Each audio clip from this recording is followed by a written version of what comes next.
The next one is AMC. Adam Aaron slams 17 and 30-day theatrical windows as too short. Calls whole topic a very live debate right now. We had this conversation 4 years ago, 5 years ago, where they signed a new thing where it was like 14 days and it was coming straight from theater into the home theater. And I said, this is going to kill the box office, right? They're going to completely ruin the entire movie industry, which here we are 5 years later. They have done that. Okay. If you guys like what I do here, we just cover news stories, have conversations. If you like it, hit that like button, hit that subscribe button. If you'd like to go above and beyond that, become a member as little as $5. Okay. So AMC, Adam Aaron slams the 17 and 30-day theatrical windows as too short. Calls the whole topic a very live debate right now. It says, we would like to convince all major studios that should keep movies in theaters longer. The CEO of the national largest exhibitor said today that, noting that, yes, windows have shortened since COVID, but they're also could ultimately wind up still a very live debate right now. It says, as Hollywood experimented during the after COVID, consolidated around old 74-day window became a 45-day window. And then the movies also have gone quicker to 30-day or 17 days, Adam Aaron said on a call to AMC reporter of the ninth quarter members. It says, in our view, 17 days or 30 days are too short, and this conversion of the front center live is a wishful thinking, he said. Well, here's the problem, right? Because there's too many advertisements on that. Here's the problem, okay? We're talking about people that are playing gamers. Like, gamers will wait a year or year and a half before, if you're on PC and a game comes out on console, you'll wait a year and a half before it comes out there. Do you think people won't wait 17 to 30 days to not go to the theater to come into the actual, into their home to watch stuff? How many of you in the last 4 years said, oh, a movie's coming out, I'll just wait for it to come on a streaming service? Right? Pretty much everyone. I would say everyone in this stream probably said, you know what, I'll just wait. I don't need to watch it in theaters. Why? Why don't you want to watch it in theaters? One, well, prices are too expensive. Two, the movie doesn't look that good, and I don't want to waste my time going to a theater, right? And that's just it. So when you give it 74 days, okay, it used to be longer than that. Remember when you were young kids? Like if you're in your 40s right now, okay, and you were younger, movies would take a year before they even came out on VHS, let alone come to a streaming service, okay? Back in the 80s and 90s, a movie would come out. It would stay in the theater for like 30, 40 weeks. Okay. Then it would go to like HBO or some service like that. And then 6 months later, so if we're talking like a year and a half later, then it would come to VHS, okay, to rent. And then you could purchase it down the road type of thing, right? Now, they show a movie, the trailer comes out, and you're like, I'll just wait the 17 days, the 30 days for it to come on a streaming service. There's no incentive whatsoever to go to theaters. We've had this conversation in the past. I said they have to stop doing this. This is too soon. If anything, okay, they have to release the movie in theaters, let it sit out in the theaters for at least 3 months, okay, and then only goes to rent, not purchase. Rent, okay? Then 3 months after that, then they put it on a streaming service. But doing this is completely killing the entire industry. Do you know how many people don't go to the theaters anymore and can't experience going on a date and having a romantic moment in the theater? You know what I'm talking about, like the two in the theater where the ceiling collapsed. Okay, there's a whole generation not even experiencing these things, getting little sneaky into the theaters, right? Dates galore. Who's going to dates in the movie theaters anymore? Nobody is, right? They're hanging out in parking lots or something. I don't know what the fuck they're doing. Okay, but movie theaters are essential for life. Like get out there, hang out with your friends, go watch a movie, go talk about that movie afterwards. Nope, not anymore. Do it as fast. Yeah, Netflix and chill. Okay, right? Not even watching the movies. No one's doing anything. Right? Movie theaters are essential for people to get the fuck out of the house. Go out, enjoy, watch a movie, have a conversation, talk, instead of going, oh, I binge watched the entire scene or the season or series.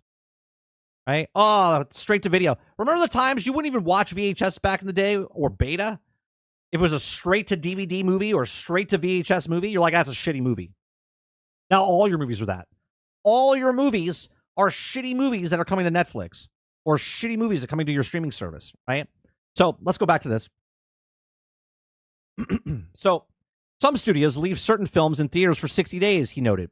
We believe everybody should make more money if the windows were longer, Aaron said. To watch this space, we continue to see what we can do to convince the industry what should be firm around the 45-day mark. And once we get there, maybe we can extend it to 60 or 74 days like it was pre-pandemic. We will also learn together to see what's a very live topic. Okay. Asked about the collaboration between Theatrical and Side, Netflix, IMAX. Okay, he said that to convince the giant streamer to help drive more patrons into seats, something Netflix executives have repeatedly insisted they will not do. Okay, of course not, because their business model is watch our stuff instead of watching it in theaters. Okay, the general consensus of emergent Hollywood, not by all, but the most successful movies on streaming platforms are also the ones that go into theaters first. And those movies have also great theatrical releases, often wind up being the most watched movies on streaming services. No shit. Right?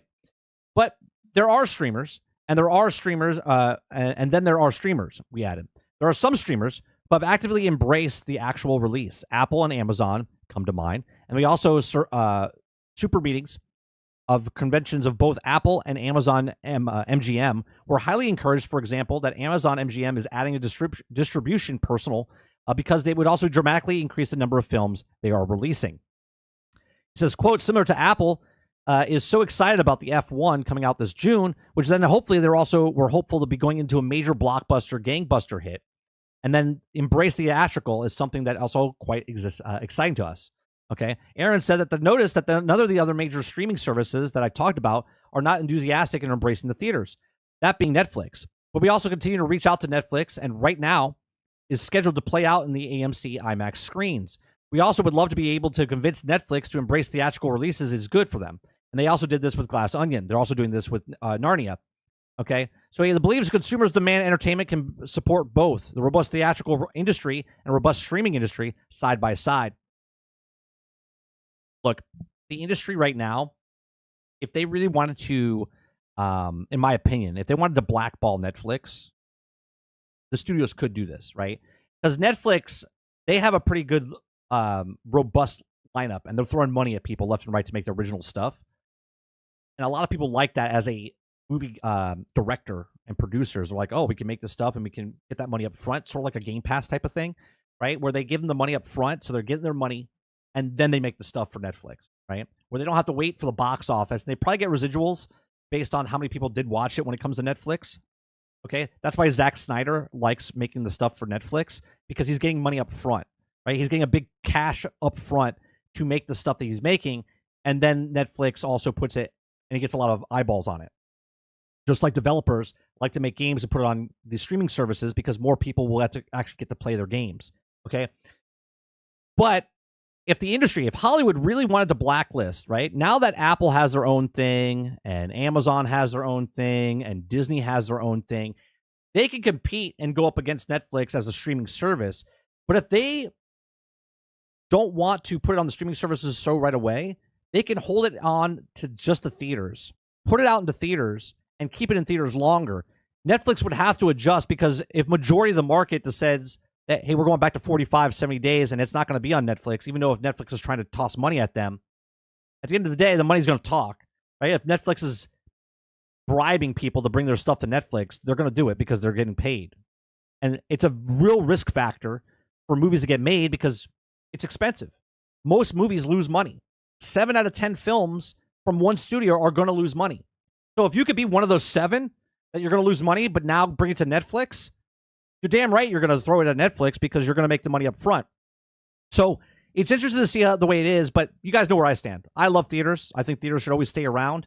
I think they should go back to the longer run time in theaters. I think this also helps the other article that we went over a couple weeks ago about how Disney's hurting theaters by keeping just Disney projects in the bigger theaters, and they're just dominating where no one's seeing their Disney films.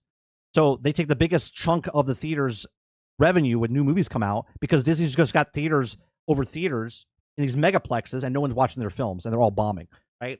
So there's a lot of things that have to go on. I hope that they do this. I don't think they will, but hopefully they go back to 45 days, 60 days, 74 days, where it's like 3.5, 4 months before it comes out on a streaming service. But these are just my thoughts. Let me know yours in the comment section down below. Please make sure you share, like, subscribe, and if you like what I do here, check out some of our other videos. Thanks for watching.